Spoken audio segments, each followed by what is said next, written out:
Hello, welcome once again to the ramblings of a 42-year-old man. Chris Smith here with you today, and we're going to continue what I'm calling my 101 horror books to read before you're murdered series. We've already talked about Sadie Hartmann's book and all of the awesome stuff that I have found in there that I had not read yet, and we're still doing a catch-all, trying to kind of learn some new horror authors that I may not have read before, or some that I've read before, some new books of theirs that I may not have. A lot of really great recommendations of this book, as I spoke to on our last video. But we're going to do another author spotlight of this one. There's one of this author's books is highlighted in Sadie's book here, and we'll talk about it. And I'll talk about some other ones that I have read of this author. One I actually had read before reading Sadie's book, and quite a few that I've just have either read or done a couple on audiobook in this last week or two. So we'll cover that. And so today's author spotlight is Kingfisher. Now she is got a lot of books out. There's this kind of some fantasy books. She actually writes a lot of kids' book under her actual name. Kingfisher is kind of her pen name for these more adult style books. And so yeah, we're going to talk a little bit about her. We're going to start with the recommendation out of the 101 horror books to read before you're murdered, and then we'll go into some other ones, including what has now become my favorite read of the year by far. Well, not by far. I mean, I read a lot of great books this year, but I would say this one, based on just how much it surprised me and I was not expecting it, just really is up near the top now. So stay tuned. We'll talk a little bit about Kingfisher. So we'll begin our Kingfisher talk with the recommendation right here out of Sadie Hartmann's book. So The Twisted Ones is her recommendation from Kingfisher, and I'll tell you right now, this one was really good. So let me just a little quick brief rundown of The Twisted Ones. Mouse is asked by her dad to clean out her recently deceased grandmother's home. Turns out this grandmother was a hoarder. Not a very nice person either, unfortunately. But the house is just full of stuff, and it's going to take a long time for Mouse to get through it all. So as Mouse, with her dog companion Bongo with her, is kind of cleaning through this house, they uncover a journal that's written by her step-grandfather, who almost seems like he's going out of his mind as he's writing this journal. But as things move along, they uncover a lot of secrets about the woods around them. They go into some really interesting places. I'm not going to talk too much about that. Just to say that the places where you may think the story is going, it is not. And by the time you get to the end of it, you're like, what the heck is going on? I'll just tell you right now, this is the first book I think I've ever read that literally made me jump, like a true jump scare out of a horror movie. I had to, after the scene, I had to get on Twitter. I think I tweeted both Kingfisher and Sadie Hartmann. I'm like, this book just made me jump. I can't believe I'm literally jumping over this book. And that was just how effective the scare was. And I loved it. Just really spooky, really creepy. I'd say the build up, the slow kind of build up to the craziness at the very end. That's where some of the scariest stuff is going on. The end of it is quite creepy as well, but some of the unknowingness of leading up to those final moments in the book is just some really creepy stuff. So that's The Twisted Ones. That was a recommendation out of the 101 horror books to read before you're murdered, and I totally agree. High recommend that one. I went to the bookstore today. We're going to talk about, I ran to the bookstore specifically to get one of Kingfisher's books that we're going to talk about in a minute. And the person who was at the bookstore, when I picked up the Kingfisher book that I did pick up, said, hey, what's the recommendation for this author? I've heard her name before. I was wondering, like, what the high... I'm like, yep, can't go wrong there. Absolutely. So that's The Twisted Ones. I also have another one that I actually had read before reading Sadie Hartmann's book, and we'll talk about that one next. So as I mentioned, the one that I've read of Kingfisher even before I ever picked up Sadie Hartmann's book was The Hollow Places. Almost a similar setup to The Twisted Ones. This one, the character of Kara, I'm honestly not sure, however you would pronounce it, is recently divorced, is looking for a place to stay, and she ends up at her uncle's house, which is actually more of a kind of Ripley's Believe It or Not museum type place, right? So again, kind of almost going back home again, sort of, going to her uncle's place. She actually grew up kind of around this museum. And it's very similar to what Twisted One's kind of going home to her grandmother's house. There's a lot of coming home in Kingfisher's books. In fact, as we go forward, we'll have another one that's very similar. But in this case, this oddity museum as Kara's kind of staying there, kind of help keep the museum running. She's kind of working for her uncle in the time just to pay for, room and board or whatever. Just not really like to pay for it, but just to have something to do. And uncovers a portal to another world in this museum. And I'll leave it there. I don't want to get into too much more that's going on there, but she ends up having to find a way to keep the things from that world from getting into our world. And it goes in some pretty cool and twisted places as well. The descriptions and just the vibe you get from this other plane of existence that she ends up on for a while is very, very creepy. Another very, very creepy book. Definitely the Twisted Ones and the Hollow Places are sister books to each other, it seems to me. They're very much kind of similar themes, similar otherworldly, kind of goings on, and very, very cool. Also, just really great character work. I mean, Mouse in the Twisted Ones and Bongo, her dog, obviously you gotta love the dog. But Kara in this one, and she ends up befriending a man named Simon who kind of helps her with all this stuff. And just the character work in all of Kingfisher stuff is really good, and the Hollow Places really does show that. So as I said, I got that one before reading the 101 hard books to read before you're dead, but also, since I did Twisted Ones, I kind of got on this Kingfisher run, and I picked up a couple more that we're going to talk about next. So next of T. Kingfisher I want to talk about is House with Good Bones. This is a lot more recent. The other Twisted Ones and Hollow Places, those are both a little bit older. This one came out this year. I got it, it's a library copy, and I was on the waiting list for a little while, but I was able to get a hold of a copy and read it just recently. I actually just finished this last night. So this might sound familiar from Twisted Ones and Hollow Places. Sam, character of this one, comes home, right? So this is, she comes home to her grandmother's house, who her and her mother have had to live in the past as well, and her grandmother's passed away years ago, but her mother is living in this house, so she comes home to be with her, kind of an extended vacation. She's not moving in. She's got a job. She's I can't remember it's an archaeologist of bugs. Archaeoentomology, maybe? Don't hold me to that, but very fascinating. A lot of little bug asides going on in the book. You can tell Kingfisher did a lot of research into that side of things and had a lot of fun with it, I think.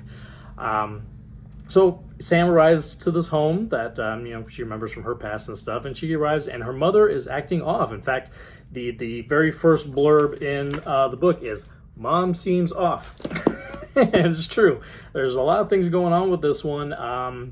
I don't want to get more into like why Mom seems off, because that's definitely will unravel as you get through the book. But I'll just say I'm going to throw 4 words at you. You can try to figure out how this all mixes together: family, roses, vultures, and magic. Figure that out. Anyway, it's a lot of fun, very twisty, goes in places like, I can't believe some of those things. When I was reading certain parts of this book, I was like, I cannot believe I'm seeing this right now. It is absolutely kooky, but I loved it. It was a great, really good. I kind of called the Hollow Places and Twisted Ones sister books. This one actually, I was almost, at the same time I was reading this, I was also doing an audiobook of Sarah Gailey's Just Like Home. Another kind of very, very similar book to this one. So it was kind of like I'm on this little theme of coming home and it not being what you expect, So this one's really good.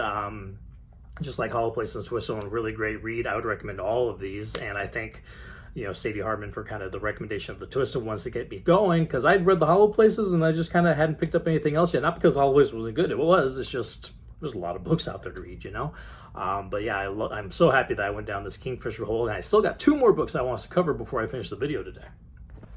All right, next on this T. Kingfisher kind of catch-all, we're going to talk about What Moves the Dead. So What Moves the Dead is a kind of retelling of the House of Usher story, the Edgar Allan Poe, the House of Usher story. And we're going to be getting a Mike Flanagan series on that here pretty soon that I'm super psyched about, because I love everything Flanagan. But this one's very cool, kind of a retelling. The original story, the narrator is kind of this no-name, non-named, almost lack of personality type narrator. This time, Kingfisher, she gives us a narrator with quite a bit of personality. Her name's Alex Easton, a soldier, and she comes to Usher House to help her friend Madeline Usher, who is taken ill and is dying. And there's a whole lot of mystery about what's causing this, and there's a lot going on around the house itself. Is the home haunted? Is Madeline haunted? Is her brother Roderick haunted? What is going on here? Those of us who have read The Fall of the House of Usher, or the house, that whole story, may kind of have some ideas about where things are going, it surpasses those for sure. Crazy wildlife, unexplained illnesses, a lot of fungus. Let's just say there's a lot of fungus among us in this one. So this story is pretty cool retelling of House of Usher, and I had a really good time with it. It's pretty short too. It's kind of novella sized, so not a bad one just to pick up and go through in a day. I ended up blowing through it in about a day and really enjoyed my time with it. So that one's good. The last one I'm going to talk about, though, like I said, kind of at the beginning, one of these books is one of the favorite things I've read this year. We'll get into that next. All right, so lastly, for my Team T. Kingfisher kind of focus here, I'm going to talk about a book that I grabbed it on my Libby audiobook app just because I had a few hours to spare. This was only like I think a 3, maybe 4 hour audiobook. I'm like, oh, I can go through this in half a day at work while I'm doing some stuff at work or around the house. And I did. I picked it up, and oh my goodness, I was enthralled by this. I could not believe how good this was. And this is called Thornhedge. Now, everything I've talked about so far with T. Kingfisher is definitely in the horror realm, maybe horror fantasy realm, but definitely very, very horror.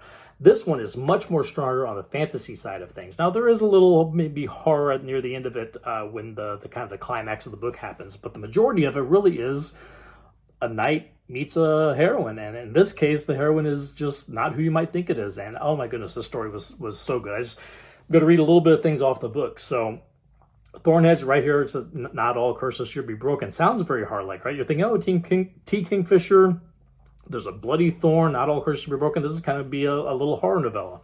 But I'll just say the beauty of this story is just the characters, the fantasy setting that she's got set up. So I'm going to kind of read some of the stuff on the back. I think this might actually be a better quote for the book than the one that's right on the front. I have come because of a story, the knight said. And I like that. It kind of opens you up in this. So this is very much a twist on the fairy tale. A lot of Sleeping Beauty, a little bit of Rapunzel maybe thrown in there, but it's definitely a twist on your classic fairy tale story. So from USA Today, best-selling author T. Kingfisher Thornhedge. Thornhedge is the tale of a kind-hearted, toad-shaped heroine, a gentle knight, and a mission gone completely sideways. So right there, you've got your main character is a toad. She's not really a toad. She just takes the form of a toad. She's kind of a fairy character. And it is told through her perspective throughout the story. So you're getting this really unique look at how things are. This isn't the princess in the castle. This isn't the princess in the tower. In fact, right here in the inside of the book says, there's a princess trapped in a tower, but this isn't her story. I love it. Absolutely love it. So, toadling is when she's born human to a king and queen of a kind of a smaller kingdom, but she gets taken by fairies and a changeling is left in her place. And she ends up growing up with these fairies and has a wonderful life. She loves her life in this fairy world. But when she gets older, she gets taken from her family to go to where this changeling who took her place in the small kingdom, and she is supposed to bestow upon this girl a gift. Very, very similar to the beginning of Sleeping Beauty, especially Disney's Sleeping Beauty, if you think of it that way. And then all kind of funkiness goes on from there. I won't give any more away than that. But then, years later, we're also with toadling when a knight comes up looking for a princess and being held in a tower or a keep or something. And there's a whole story that goes from there. And I was enthralled by this whole book. I absolutely loved it. I had to run to the bookstore today because I wanted to pick up my own copy of it. I'm going to read it again. I love audiobooks. That's probably I do majority of my books through audiobooks because I have the kind of job where you can listen and still be able to pay attention to these books. But sometimes just reading them on the page, you get more deeper into the stories. And I want to be able to do that with this book because I loved it so much. As I said, one of my favorite reads of the year. I would say probably top 5 of anything I've read in more than a few years. So love this one a lot. I'm amazed too because I'm typically a horror guy, and this is definitely much more in the fantasy fairy tale realm, but absolutely adored it. It is on my shelf, and it will soon be being read again because I loved it that much.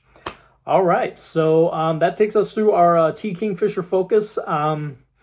As we go forward, I've got other authors I will have a focus on. I think Catriona Ward will have one, Rachel Harrison will have one, And eventually I'll get to a Stephen Graham Jones one that's probably going to be huge because I've read so much of his stuff and love all of it. But yeah, I'm really, really enjoying this trek down the 101 horror books to read before you're murdered.